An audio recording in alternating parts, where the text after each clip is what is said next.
Bharati cements కార్యాలయంలో వినాయక చవితి ఉత్సవాలు ఘనంగా నిర్వహించారు. ప్రత్యేక పూజలతో గణనాథుడికి సిబ్బంది మొత్తం ప్రత్యేక పూజలు చేశారు. ఈ సందర్భంగా లడ్డూ వేలం నిర్వహించగా 5,05,116కు లడ్డూని దక్కించుకున్నారు విజేతలు.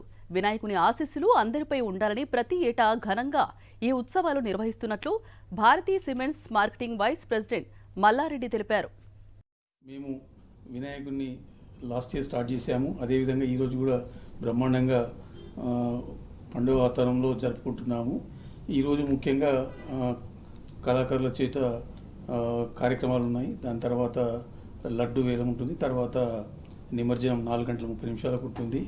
ఈ యొక్క వినాయక చవితి సందర్భంగా మా యొక్క మేనేజ్మెంట్కు ప్రత్యేక ధన్యవాదాలు తెలియజేస్తున్నాము. ఈ యొక్క కార్యక్రమాన్ని బ్రహ్మాండంగా చేయాలని ముఖ్య ఉద్దేశంతో దీన్ని ఘనంగా ప్రతి ఏడు మంచి జరుపుకోవాలని, అందరూ ప్రజలు తెలంగాణ ఆంధ్రప్రదేశ్ సశామలంగా ఉండి అందరూ సుఖశాంతులతో ఉండాలని ఆ విఘ్నేశ్వరుని వేడుకుంటూ నమస్సుమాంజలి.